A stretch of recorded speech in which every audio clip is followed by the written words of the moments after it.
Muy buenas tardes. Buenas tardes. Vamos a empezar aunque sea un poquito. Vamos a grabar esta presentación, de manera que podremos luego compartirlo con otras personas que no hayan podido venir, pero que estarán seguramente muy interesadas en este libro y lo podrán ver desde otros lugares. Tenemos muy buena experiencia con nuestro canal de YouTube.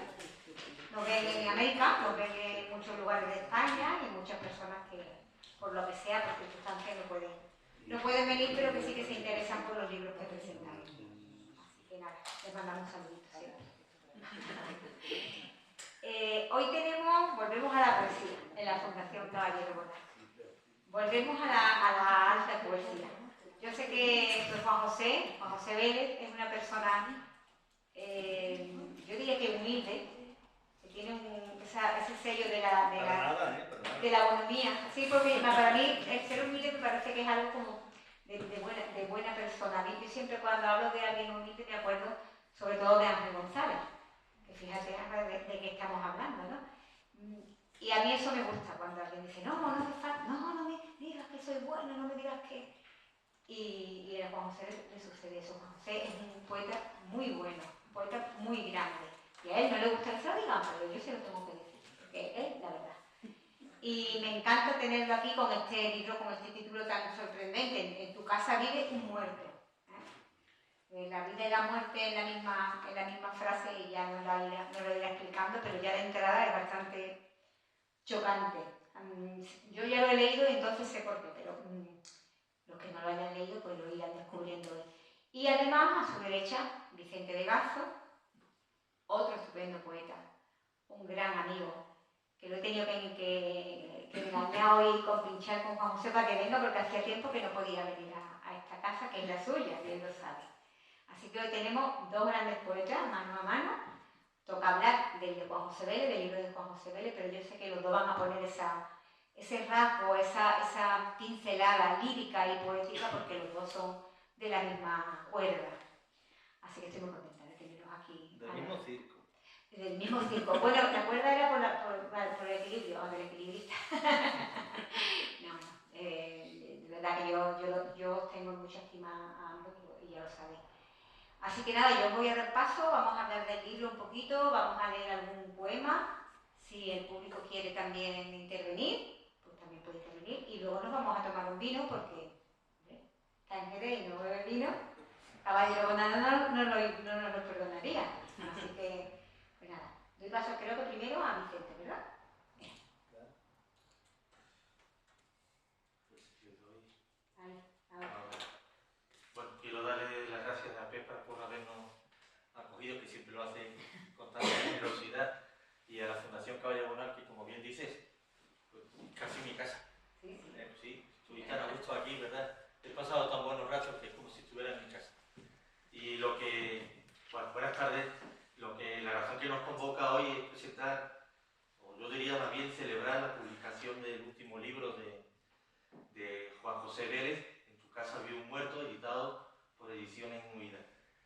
Y quiero, para empezar, para dejar las cosas bien claras, porque yo sé que a Juanjo esto como que no le gusta, pero voy a decirlo, ¿no? Este libro me ha encantado. Lo voy a decir ya del principio para que no quepa la menor duda. El libro me ha encantado, ¿no? Y además somos una legión de seguidores que yo los conozco, que están deseando que salga el libro para leerlo, para comentarlo. Y es que Juanjo Vélez no defrauda. Desde que publicara en 1998 el primer libro de poemas, Panorama desde el Ático, pues eso, vamos siguiendo sus libros, y a los que le siguieron otros tantos libros tan buenos como el primero, tan buenos como el último, Ese tren que nos lleva, Juegos de misantropía, El árbol de la memoria, La soledad del nómada, El sonido de la roica, El solar, Otro milagro de la primavera, En el solar del nómada, Dióxido de carbono, Pasmo, Ámbito sustancial, Antología, y Cuando todos soñábamos, con Cornelia Muti. Parece mentira poder escribir tantos libros y que todos tengan tanta calidad. Todos tengan tanta calidad. Ha sido varias veces finalista del Premio Andalucía de la Crítica en la modalidad de poesía. Ha recibido numerosos premios como el de la Feria del Libro de Madrid, el Ciudad de Cáceres, el Rosalía de Castro, el Aljibe de Poesía o el José de Fronceda, entre otros. Además, este antiguo literaria de lengua inglesa, sanluqueño, de mi pueblo, ha venido alternando su escritura con la traducción al español de autores norteamericanos, británicos, incluso palestinos, como Donald Hall, Billy Collins, James Beard o Natalie Hunt. Pero decía al principio que este libro me había encantado, porque Vélez no defrauda, no defrauda, nunca defrauda. Hace mucho que me encandilaron la verdad de sus versos, el tono meditativo, pero sin solemnidad vacía, y los temas de siempre de la poesía, el paso del tiempo, la infancia, el dolor existencial, el hastío. Siempre encontré aleccionador en él cierta correspondencia entre su forma de ser, lejos de cualquier protagonismo en la farándula literaria, y su forma de escribir, un estilo que ha mantenido invariable en todos estos años.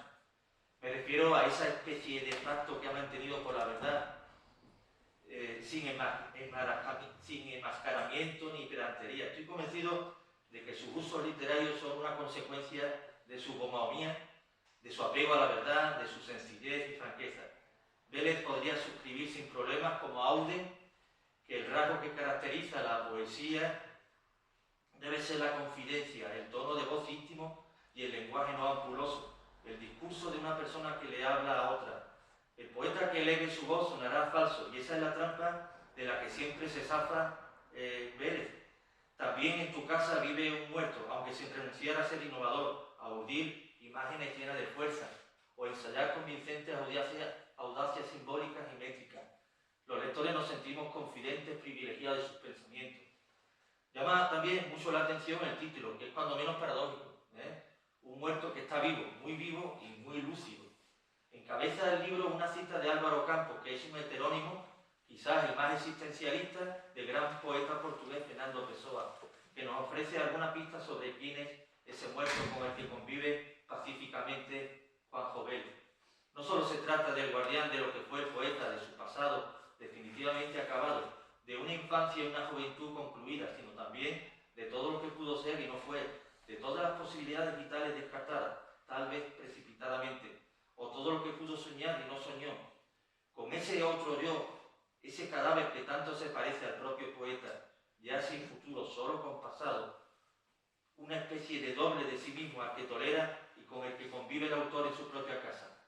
Ese muerto es el protagonista de un largo poema, aunque admita variantes centradas en diversos epítetos que expresan diversas facetas o perspectivas de su personalidad.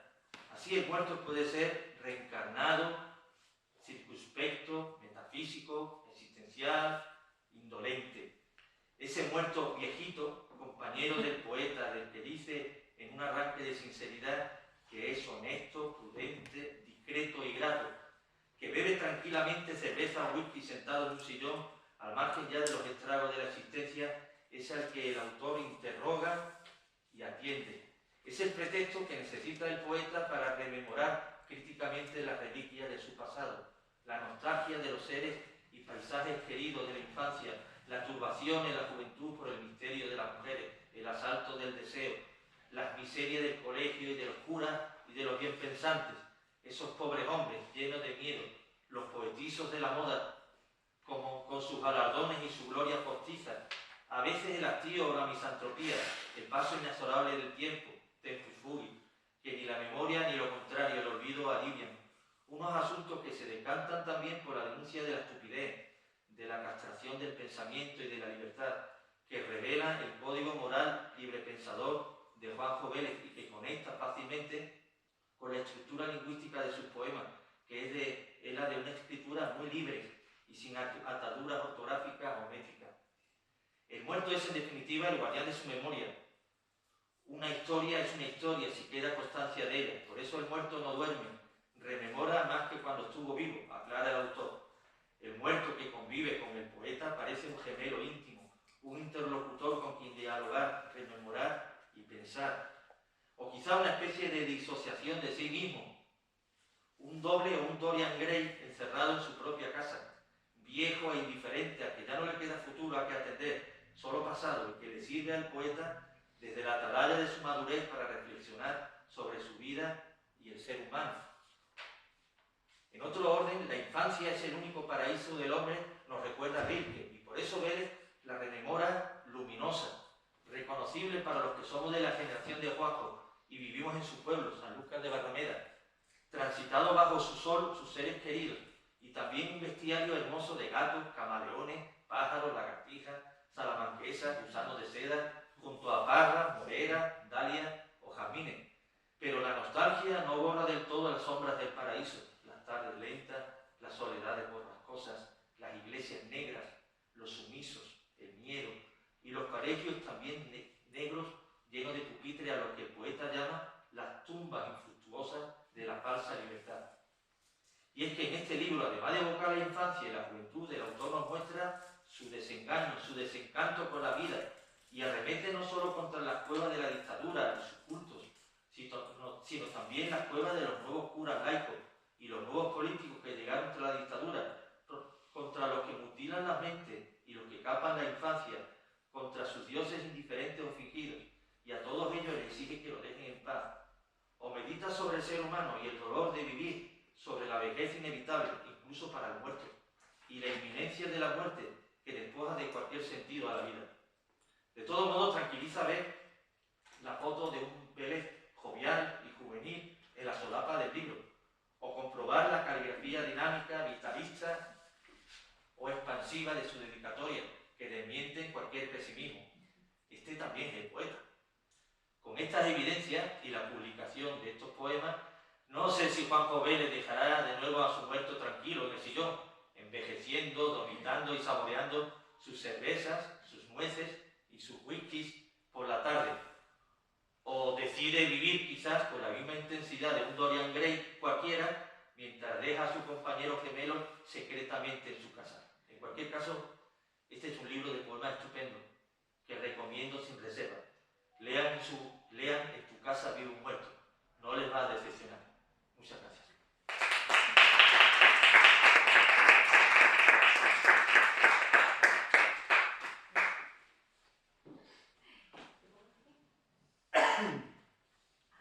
Bueno, buenas tardes. En principio aclarar que lo de la foto a la que ha hecho referencia, eso es producto del Photoshop, como se llama, que no es mérito de nadie. Este eres tú, ¿sí? No, lo digo, pues pone la capa y esta letra la tuya. Bueno, pues agradecer a Vicente no solamente la generosidad, ¿no?, y el cariño con que ha hablado, sino que se haya leído el libro. y que muchas gracias, Vicente. Obviamente a Pepa y a la Fundación Caballero Bonal, pues que haga posible que estemos aquí, ¿no?, compartiendo este acto. Y como yo soy hombre o ser humano de pocas palabras, pues lo que voy a hacer es, para justificarme, leer algún fragmento del libro, poco, y después ya pues no sé cómo irá dirigido el acto, porque aquí el director de orquesta es Vicente, no sé si lo tendrá preparado. Si tiene la guitarra ahí. Podemos leer el poema, podemos comentar si se quiere. Vale. Vale, yo en principio, eso, voy a leer un par de fragmentos, ¿no? A ver, el primero, digo fragmento porque esto no es un libro de poemas, es un poema único y extenso que lo he dividido en apartados y en fragmentos, ¿no? Y le he puesto un título a cada uno de ellos, pero que es un libro que se puede leer de un tirón seguido, porque como digo, es un poema único. Este fragmento lo titulé Eros y dice: quiero también hacer hincapié en que, aunque en el libro, como bien ha dicho Vicente, los versos no haya mayúsculas, no haya punto, no haya coma, carente de todos los signos ortográficos, ¿no? Y los versos parezcan que están rotos. Al leerlo, evidentemente, ustedes van a notar pues un claro ritmo octosílabo. O sea, que está escrito en octosílabo aunque está roto. Bien, dice, y llegaban las muchachas con sus melenas al aire, vestidas con los colores de la piedad y el ensueño, y las mirábamos tristes, tristes nosotros, no ellas, que traían la alegría de los cuerpos a la playa, que traían la alegría de sus sonrisas al cine, que traían la alegría a las fiestas del verano, que traían el embrujo a los ojos expectantes del provincianismo mustio, que anquilosaba el vivir de los pueblos, de las plazas, de la gente y sus carencias. Llegaban con sus melenas al viento, de cara al mar, con la canal de los pechos lozanos como un misterio reciente, como un dolor gemelo de la belleza, como un castigo sin causa, como un regalo engañoso que no entendimos jamás. Y llegaban las muchachas con el candor del estío, ansiosas de mar y sol, de noches y de alamedas, bulliciosas de aventuras furtivas y de miradas estáticas y secretas.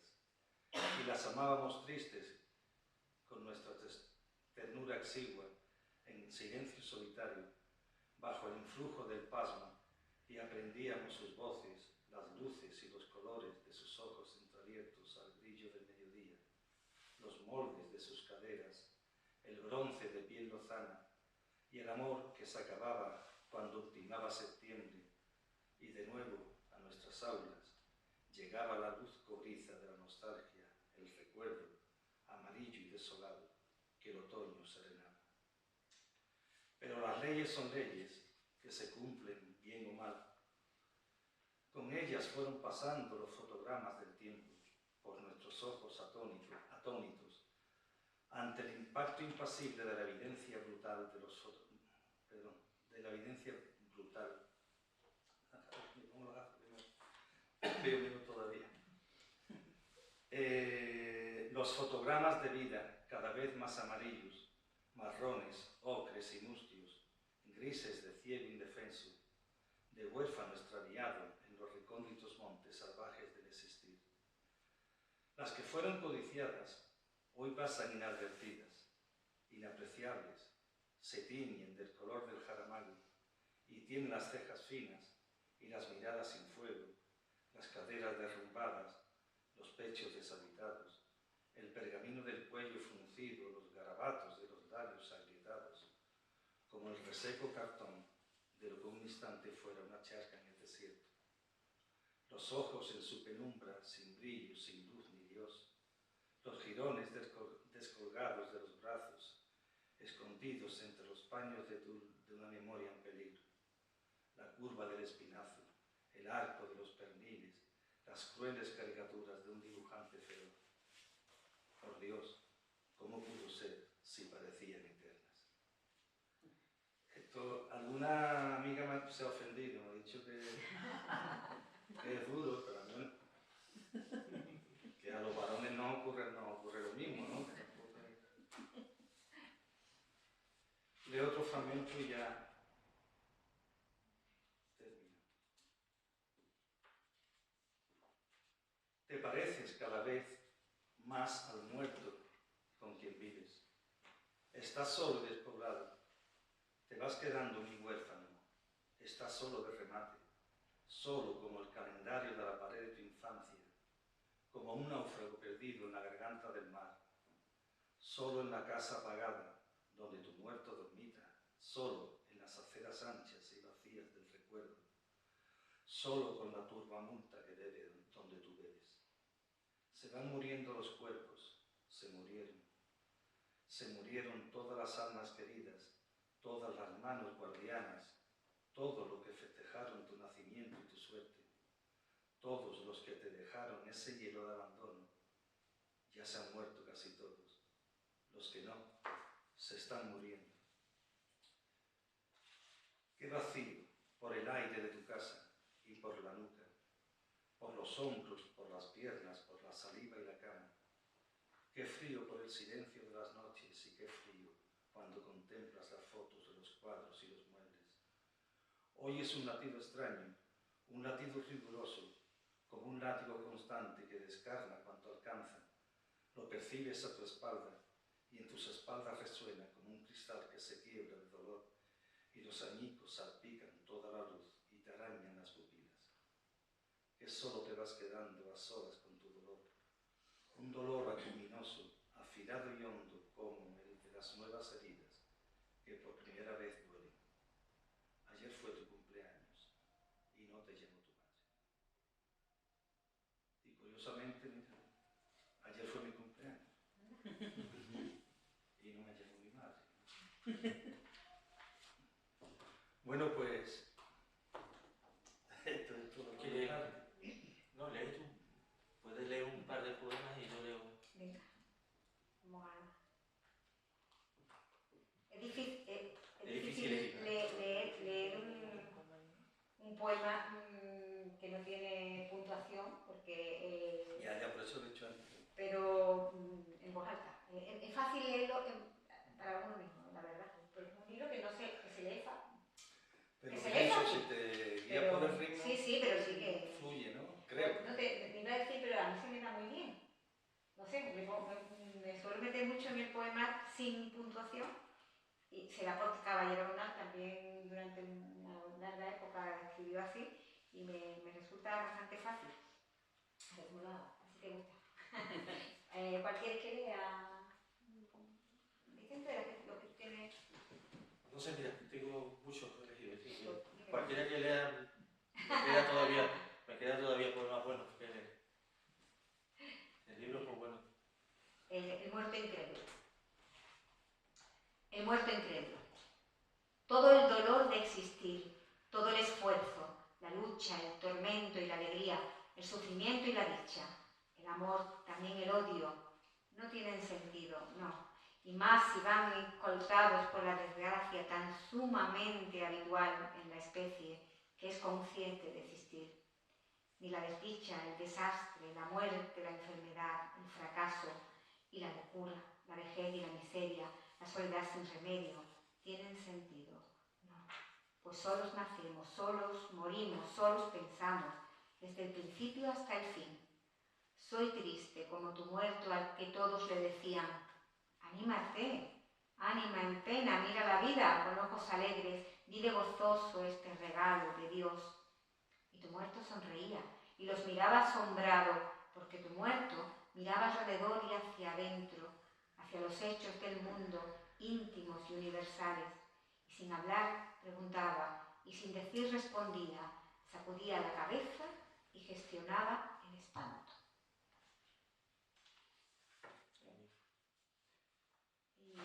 Pues. De tú uno y el otro. Sí, vale. Voy a buscar uno que sea que tenía yo. Leo un poema así de corte existencialista, El muerto contemplativo. Tras las ventanas observas el transcurrir de los días. Es hermosa la quietud estando muerto y sin prisas, sin necesidades varias ni herencia que te sorprenda. Eres el vivo más muerto de toda la vecindad, mientras tu muerto es el vivo más ufano del distrito, el que goza de mejor salud de toda la estirpe de muertos sobre la tierra. Has percibido a lo largo del tiempo, que fue un relámpago, el sabor de lo imposible, el olor de la carcoma. Se te acumuló en la lengua el cielo de la existencia, cuyo único sentido es descubrir que no tiene sentido alguno, que no tiene razón de nacer el hombre si va a la muerte, que es absurdo haber brotado condenado a este destino, a cuesta con la sentencia sustantiva y primigenia del mortal que se retuerce. ¿Qué sentido tiene nada si desemboca en el cieno del albañal perceptivo de la vejez y del óbito? Yo voy a leer El muerto reencarnado. El primero. En tu casa vive un muerto, en verdad, no te molesta. Tiene sueño casi siempre y se sienta en tu sillón con un lápiz y unas hojas, como en tiempo de Cavafis, con un vaso de cerveza, con un puñado de nueces y unos whisky on the rocks. Esto solo por la tarde. Es un muerto que dejó de ser joven hace tiempo. En verdad, nunca fue joven. Siempre tuvo esas maneras del que es viejo cuando nace, las de un contable aburrido y acomodado al insomnio, a los libros de aventuras que leyera en la niñez, a las películas clásicas de Hollywood, a la música de Bela Bartók y Mahler, al blanco y negro y al sepia donde habitan los recuerdos. En tu casa vive un muerto que anida en la sombra y habla distante de testimonio, que dormita todo el día y por la noche trastea entre muebles y repisas, entre cajones oscuros, cerrados, que no se abren más que para custodiar los folios agonizantes y ateridos del fracaso. Un muerto que no conoces o que conoces a medias, que toca música y canta sin instrumentos ni voz. Alguien que cae sobre ti como una tela de sombras remotas de hagiografías que se reencarna en tu mundo y se ausenta en el de todos, que flota en silencio y huele a esparto mojado y lima, a lo que huelen los muertos. A lo que huelen los muertos. A lo que huelen los muertos. Un poema diferente, cuento los bien pensantes. Venga. El muerto emasculado. ¿Cómo se pueden castrar las mentes y mutilarlas en nombre de un Dios? ¿Y cómo se puede capar la infancia en pro del poder feroz de una estirpe de unos hombres castrados ya previamente por atroces convicciones que sustentaron la casta de espíritus adiestrados desde los tiempos del Génesis?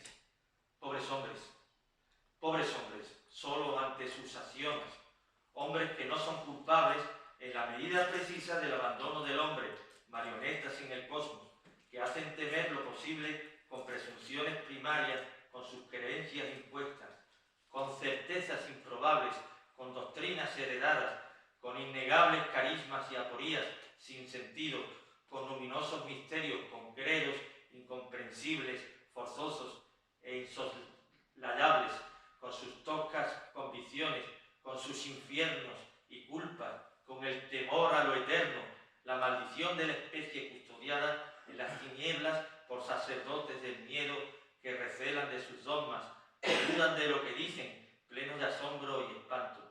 Pobres hombres, pobres hombres. A mí, yo quisiera aclarar, me está dando mucho pudor que cualquiera pudiera pensar o pudiera identificarme con el muerto. Que yo no tengo que ver nada con el muerto, ¿eh? El muerto que vive en mi casa, que vive en tu casa. Pero que yo no tengo nada que ver con el muerto porque tan triste no soy yo. ¿eh? No, damos fe de que no. Que claro. Te arriba la foto, ¿no? Yo no creo que sea. Hay algunos poemas en los que sí, ¿no? Hay esa tristeza, no voy a decir un pozo de tristeza, hay un pozo de tristeza, porque hay mucha tristeza, pero también hay mucha ironía y hay mucha retranca y hay una parte de ti también, no en la tristeza, sino en La foto. en la foto también. No, pero ese a lo que huelen los muertos y ese fondo, sí que yo te veo también un poquito a ti. Tú no eres el muerto, por supuesto, pero el muerto ha aprendido algo de ti, Sí, ¿eh? tú mismo dices que cada vez te pareces más al muerto, lo dices tú. Pero no eres tú. Que cada vez te pareces más al muerto, por cierto, al que aprecia bastante. Estoy cumpliendo años, tío. Al muerto tú lo aprecias bastante, ¿eh? Le dices que honesto, que... Es un muerto. Pero sí que... No está en tu casa ahora, creo. No lo hubiera cogido. Ahora está tomándose su whisky y sus cosillas. Sí, es la hora de la noche de whisky. No sé si habrá algún comentario o pregunta, podéis intervenir cuando queráis, ¿eh? Yo os voy a preguntar una cosita, pero claro, no sé si voy a meter la pata. No. Ya a estas edades no importa. Entonces, ¿por qué un muerto y no una muerta? Porque al no identificarse realmente con su persona, podía haber salido la muerta en vez del muerto. Buena pregunta. Pues porque cuando yo digo un muerto, o digo un trabajador, pues incluyo a muerta e incluyo a trabajadoras. Pero podría ser una muerta, claro, evidentemente. Un concepto, ¿no? Término marcado. Es una buena pregunta, ¿no? Bueno, Me parece muy bien.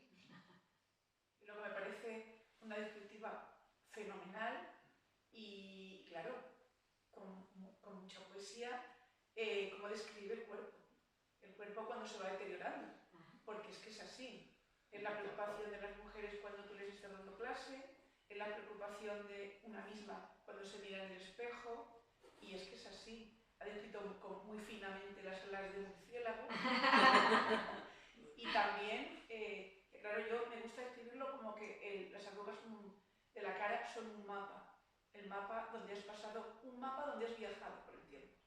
Pero que lo has escrito, me ha parecido fantástico. Y sin cortarse, porque continuar, eso es difícil. Me ha parecido magistral, la verdad. Bueno, pero que lo mismo le hubiera ocurrido a un hombre, quiero decir, lo mismo Ah, que sí, describe claro. una mujer, pues podría haber descrito a un hombre. Sí, y Lo que pasa es que como es un muerto, pues él añora, como es varón, añora a la mujer, la ¿no? parte femenina, La claro. belleza femenina, claro. Pero que le ocurre tanto al hombre, a la mujer, al gorrino y al gato. O sea,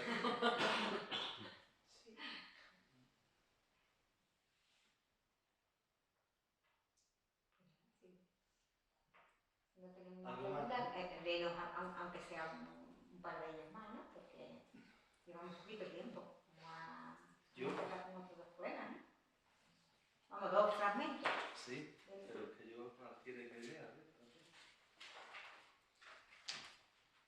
A ver, había uno que tenía.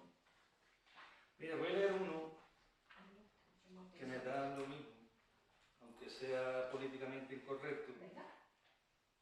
pero como todo el mundo, bueno, todo el mundo, mucha gente, ¿no? No todo el mundo, o bastante gente, o alguna gente, no para de quejarse por la calle de cosas sociales, de lo que ocurre, lo que deja de ocurrir, y de la corrupción y de tal. Pues hay un fragmento que se titula Egagrópida. Una egagrópida es una bola. Ciertas aves, después de comerse o de ingerir a las presas, pues la pluma o la piel o los pelos, si es un ratón, eso después lo regurgita, lo vomita. Si no tienes, yo no tengo. Si tú me das, yo te doy. Esta doctrina, esta praxis, este evangelio fecundo, este Nuevo Testamento, se fue convirtiendo en dogma habitual de una estirpe antropófaga y vulgar.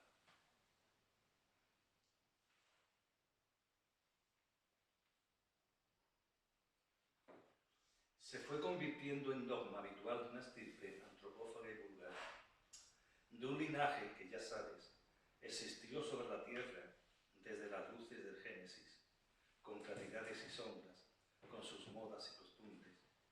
La prosapia silenciosa, camuflada y subrepticia, de logias y convenciones ocultas, pero evidentes, secretas y manifiestas, conformadas a la imagen de la ladina asamblea de aquellos vivos que nada tienen que ver con tu muerto. Dominan todos los palos y todos los parapetos. Acotaron sus parcelas y los cotos alumbraron con las teas de sus besos, con los cirios de sus voces dionisíacas o apolíneas, con cometas reflectantes que sobrevuelan las bóvedas del ámbito terrenal.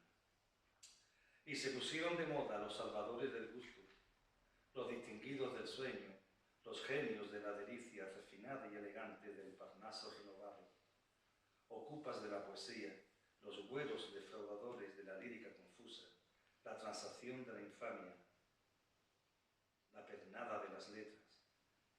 El que manda es el que manda y forma cuadra y yeguada al amparo del imperio de los favores mundanos, de la política eterna de prebendas y mercedes otorgadas por la sabia aristocracia y el clero secular nuevo y moderno de la orden nepotista. Se autoproclaman maestros de fomento y patrocinio, conforman la jerarquía de los nobles y sus castas y toman las decisiones culturales de los reinos de taifas y señoríos. La hermandad del atropello proclama a sus trovadores y se reparten las giras, las galas y beneficios, vanaglorias y trofeos que lucen en la pechera sin impudicia ni escarnio, la displicencia tenaz. ¿A quién vamos a engañar, mi teniente, si el cuartel fue arrebatado al asalto y los soldados lo vieron? Y ya está, yo no lo llevo nada.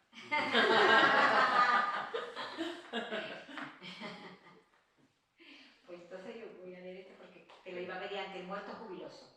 Venga, eso es alegre, Vamos a ¿no? terminar con el muerto. Bueno, tampoco es que sea muy alegre, pero por lo Tampoco menos tira cohetes. el título promete. El muerto jubiloso. Por la obvia deducción, gocemos todos, gozad de la salud y los bienes que tenéis o que tendréis, del amor y de los cuerpos al alcance del deseo, solo con alzar la mano y ofrecer el corazón. Pero dejadme tranquilo, como habéis dejado al muerto, dejadme en paz descansar de la náusea y de la grima que suscitáis en mí cada vez que me nombráis. Reivindico mi derecho a la tristeza desnuda, la tristeza irreparable, la tristeza medular. Y hay esa reivindicación de la tristeza que realmente yo no creo que sea una tristeza indeseable, sino una tristeza que uno acepta y uno quiere. Pues yo creo que con eso podemos terminar. Te damos las gracias, os damos las gracias a vosotros dos y vamos a tomarnos una copita ahora antes y nos firman los